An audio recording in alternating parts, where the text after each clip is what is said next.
दोस्तों नमस्कार, आपका स्वागत है हमारे यूट्यूब चैनल आंसर देखो पर। देखिए राजस्थान जीके क्विज नंबर हम 11 आपके लिए लेकर आए हैं, जो कि आपके आगामी जो राजस्थान की जो परीक्षा है वहाँ पर राजस्थान जीके से रिलेटेड जो क्वेश्चन पूछे जाते हैं उनके लिए काफ़ी आपके लिए फायदेमंद होंगे। और ये राजस्थान जीके के जो क्विज हैं आपके पटवार, राजस्थान पुलिस और रीट जो है एग्जाम, इनको देखकर हमने बनाए हैं। देखिए इन क्वेश्चंस को आप कितना इन क्वेश्चंस को सॉल्व कर सकते हैं, जरूर हमें कमेंट करके बताएं कि आपको इन क्वेश्चंस में से कितने क्वेश्चंस आपको आते थे। और वीडियो आपको अगर पसंद आता है तो जरूर हमारे वीडियो को लाइक करें, चैनल को सब्सक्राइब करें, साथ ही बेल आइकन दबाना ना भूलें। और हमारे टेलीग्राम चैनल को जरूर ज्वाइन कर लें ताकि इन वीडियोस के अंदर जो क्वेश्चंस हैं उनकी पीडीएफ आपको मिल जाए विद सॉल्यूशन आपको, और विद व्याख्या उसकी क्या है, उसके बारे में क्या है, पूरी डिटेल जो सॉल्यूशन है हम उसके बारे में दिया हुआ है हमारी पीडीएफ के अंदर। तो आप वहां से इसको डाउनलोड कर सकते हैं। तो स्टार्ट करते हैं आज का वीडियो। देखिए पहला प्रश्न है, राजस्थान राज्य का पूर्व पश्चिम व उत्तर दक्षिण देशांतरी तथा अक्षांशीय विस्तार है। देखिए पूर्व पश्चिम व उत्तर दक्षिण देशांतरीय जो विस्तार है तथा अक्षांशीय जो विस्तार है वो है 8 डिग्री 47 मिनट और 7 डिग्री 09 मिनट। तो इसका आंसर हो जाएगा बी ऑप्शन। अगला प्रश्न देखते हैं। अगला प्रश्न दिया हुआ रेड क्लिफ रेखा का राजस्थान में विस्तार है। देखिए रेड क्लिफ रेखा का जो राजस्थान में विस्तार है वो हिंदूमल कोट गंगानगर में आता है ये, और बाखासर ये बाड़मेर में आता है। तो हिंदूमल कोट से बाखासर तक है इसका विस्तार रेड क्लिफ रेखा का राजस्थान में। तो इसका आंसर हो जाएगा ए ऑप्शन। अगला प्रश्न देखते हैं। अगला प्रश्न दिया हुआ है 23.5 डिग्री उत्तरी अक्षांश तथा 70 डिग्री पूर्वी पूर्वी देशांतर रेखा है राजस्थान के निम्नलिखित में से क्रमशः किन जिलों से होकर गुजरती है। देखिए 23.5 डिग्री उत्तरी अक्षांश ये गुजरती है बांसवाड़ा से, और 70 डिग्री पूर्वी देशांतर रेखा है ये गुजरती है जैसलमेर से। तो इसका आंसर हो जाएगा ए ऑप्शन। अगला प्रश्न देखिए। प्रश्न है, राजस्थान के कौन से जिले की आकृति धनुषाकार है। देखिए राजस्थान के जिलों के बारे में बात करें तो जो देखिए आकृतियों के बारे में बात करें तो दौसा की जो आकृति है ये धनुषाकार है, दौसा की। तो इसका आंसर हो जाएगा ए ऑप्शन। लेकिन अगर इनके बारे में और बाकी के जो ऑप्शन है इनको देखें अगर, तो देखिए टोंक की आकृति के बारे में अगर बात करें तो टोंक की जो आकृति है वो आकृति एक चतुर्भुज या समचतुर्भुज या पतंगाकार है, या फिर आप इसको बोल सकते हैं एक समचतुर्भुजाकार है। ठीक है। अजमेर की आकृति के बारे में बात करें तो अजमेर जिले की जो आकृति है ये त्रिभुजाकार है। अजमेर जिले की आकृति जो है त्रिभुजाकार है अजमेर जिले की। और चित्तौड़ की आकृति बात करें तो ये चित्तौड़ की जो आकृति चित्तौड़ की ये घोड़े की नाल जैसी आकृति। तो इसका आंसर हो जाएगा ए ऑप्शन, क्योंकि ए ऑप्शन में दौसा दिया हुआ है, दौसा की आकृति है धनुषाकार। अब देखिए अगला प्रश्न है। अगला प्रश्न दिया हुआ 33वां जिला प्रतापगढ़ 26 जनवरी 2008 को 3 जिलों से अलग होकर नया जिला बना। ये जिले हैं। देखिए 3 जिले जो थे वो एक तो आपका उदयपुर था, एक आपका था बांसवाड़ा, और एक आपका है चित्तौड़गढ़। ये 3 जिले थे चित्तौड़गढ़। ठीक है। इनसे अलग हुआ था ये प्रतापगढ़, और ये जो प्रतापगढ़ जब अलग हुआ था तो ये इसके लिए जो कमेटी बैठी थी ये परमेश चंद कमेटी बैठी थी, परमेश चंद। ठीक है, आपको ये याद रखना कौन सी कमेटी थी, परमेश चंद कमेटी। और ये कमेटी जो बैठी थी इसने 26 जनवरी 2008 को ये इसको नया जिला घोषित करवा दिया। अब बात करें तो इस जिले ने अगर अपना कार्य जो प्रारंभ किया था ये 1 अप्रैल 2008 से इसने स्टार्ट करते थे, 1 अप्रैल 2008 से। तो आपको ध्यान रखना है इन चीज़ों के बारे में। और अगर प्रतापगढ़ के बारे में बात करें तो प्रतापगढ़ को पहले किस नाम से बुलाया जाता था, तो इसको ये कांठल के नाम से जाना जाता था, कांठल। ठीक है, कांठल। व इसको देवला या देवलिया, देवला या देवलिया इनके नाम से भी इसको जाना जाता था, तो जो पहले जाना जाता था इसको। तो इसका आंसर हो जाएगा ए ऑप्शन। अगला प्रश्न देखते हैं। देखिए अगला प्रश्न दिया हुआ राजस्थान में पाक सीमा का सबसे करीबी स्टेशन मुनाबाब किस जिले में स्थित है। देखिए मुनाबाब के बारे में अगर बात करें तो ये बाड़मेर में स्थित है। तो इसका आंसर हो जाएगा सी ऑप्शन बाड़मेर। अगला प्रश्न देखते हैं। अगला प्रश्न दिया हुआ राज्य के कितने जिलों की अंतर्राज्यीय सीमा दो दो सीमावर्ती राज्यों से लगती है। देखिए राजस्थान राज्य के जो जिले हैं उनके बारे में बात करें तो सबसे पहले आता है हनुमानगढ़, हनुमानगढ़। ठीक है। हनुमानगढ़ की अगर बात करें तो हनुमानगढ़ की जो सीमा लगती है वो पंजाब से और एक हरियाणा से, ये आपको याद रखना है। ठीक है, हरियाणा से। तो हनुमानगढ़ की सीमा लगती है पंजाब में हरियाणा से। भरतपुर की बात करें, भरतपुर की जो सीमाएं लगती हैं एक तो आपकी हरियाणा, ठीक है, और यहाँ पर लगती है उत्तर प्रदेश से, यूपी से। ठीक है, उत्तर प्रदेश से। और धौलपुर के बारे में बात करें तो धौलपुर की जो सीमा है ये यूपी से लगती है और एमपी से लगती है। ठीक है। ऐसे ही अगर बात करें बांसवाड़ा की, बांसवाड़ा की बात करें तो ये एमपी व गुजरात से इसकी सीमा लगती है। ठीक है। तो इसका आंसर हो जाएगा 4 ऐसे जिले हैं जो राजस्थान के 4 जिले हैं जिनकी सीमा जो है अंतर्राज्यीय सीमाओं से समवर्ती है। तो इसका आंसर जो है बी ऑप्शन। अगला प्रश्न देखते हैं। अगला प्रश्न दिया हुआ है कि थार मरुस्थल में रात्रि का तापमान गर्मियों में अचानक गिर जाता है क्योंकि? देखिए गर्मी में जो ये मरुस्थल में जो है तापमान का रात्रि में गिरने का कारण जो है, एक तो वहाँ की मिट्टी बलुई प्रकृति की होती है, ठीक है? वहाँ पर वनस्पति का भी अभाव है और साफ जो आसमान जो है वो वहाँ पर साफ रहता है और वातावरण की शुष्कता वहाँ पर इसका एक प्रमुख कारण है। तो थार मरुस्थल में जो रात्रि का तापमान है गर्मियों में अचानक गिरता है वो वातावरण की शुष्कता, स्वच्छ आकाश, मिट्टी की बलुई प्रकृति, वनस्पति का अभाव। तो इसका आंसर हो जाए सी ऑप्शन। अगला प्रश्न देखते हैं। अगला दिया हुआ है राजस्थान में उष्ण मरुस्थलीय जलवायु के लिए कोपेन ने किस कूट का प्रयोग किया है? देखिए उष्ण इसकी अगर बात करें उष्ण मरुस्थलीय जलवायु के लिए तो देखिए कोपेन के बारे में अगर बात करें तो 1918 में राजस्थान की जलवायु का वर्णन किया था। इन्होंने 4 भागों में बांटा था।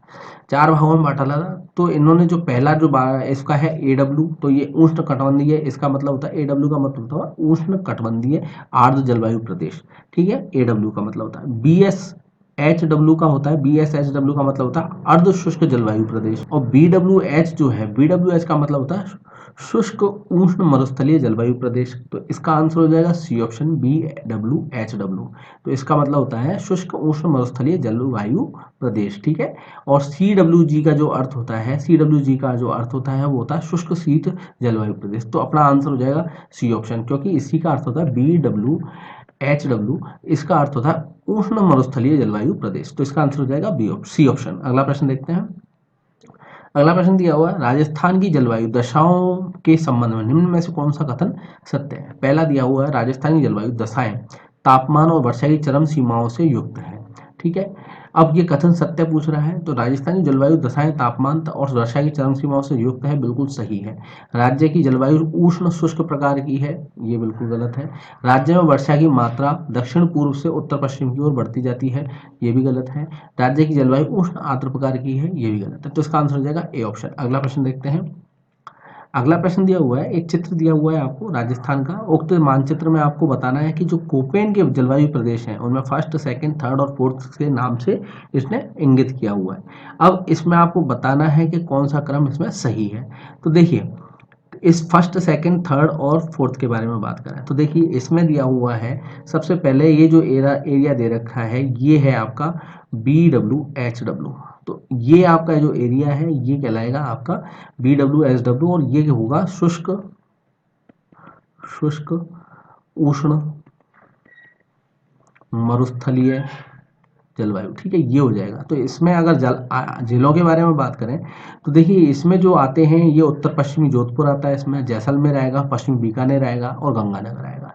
तो ये आपका एरिया हो गया। तो इसमें बी डब्ल्यू एच डब्ल्यू हो जाएगा पहले में। दूसरे के बारे में बात करें तो ये होगा B S H W. B S H W, B S H W का मतलब जो होता है अर्ध शुष्क जलवायु प्रदेश होते हैं, अर्ध शुष्क जलवायु प्रदेश। ये है शुष्क उष्ण मरुस्थलीय प्रदेश और ये नीचे है बी एस एच डब्ल्यू, ये अर्ध शुष्क जलवायु प्रदेश। और इसमें आते हैं बाड़मेर, नागौर, चूरू, जालौर, जोधपुर, दक्षिण पूर्वी गंगानगर आदि क्षेत्र आते हैं इसके अंदर।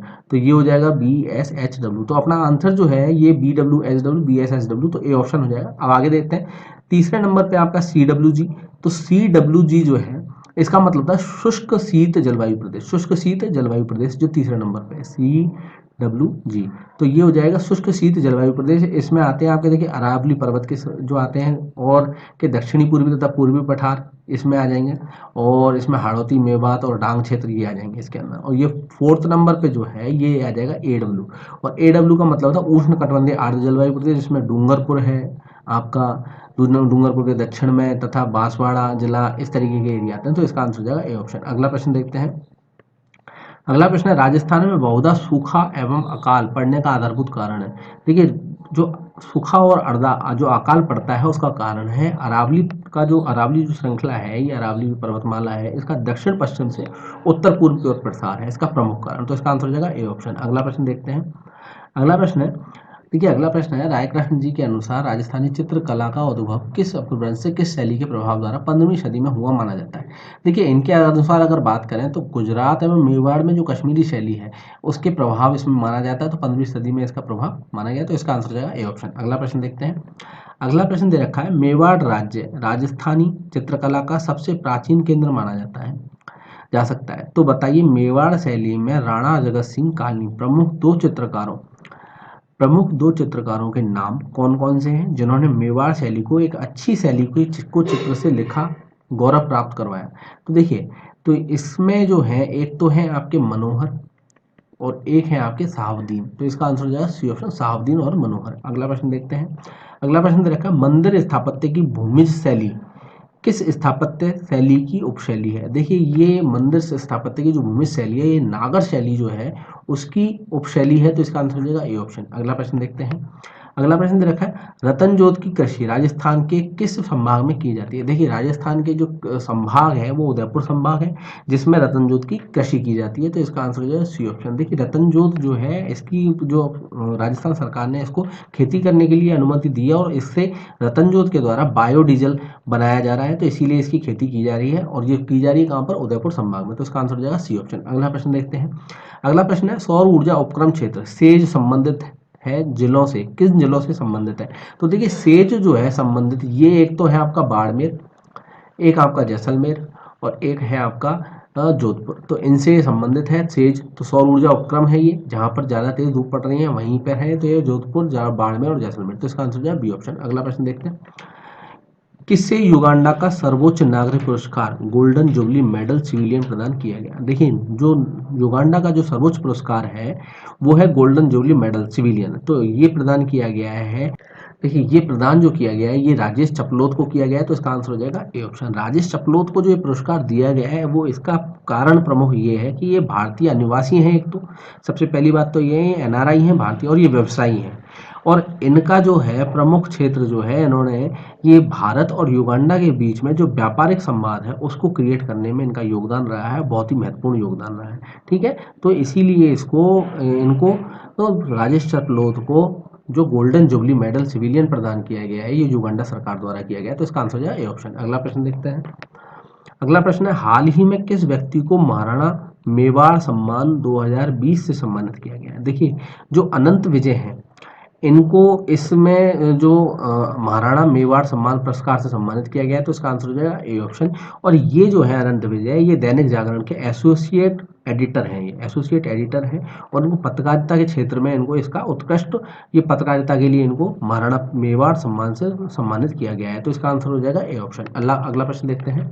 अगला है, किस देश सर्वोच्च न्यायालय के न्यायिक अधिकारी ने राष्ट्रीय विधि विश्वविद्यालय जोधपुर में अपना प्रशिक्षण कार्यक्रम शुरू किया है? देखिए, जो विधि विश्वविद्यालय जो है राष्ट्रीय नेशनल लॉ जो यूनिवर्सिटी है ये जोधपुर के अंदर है।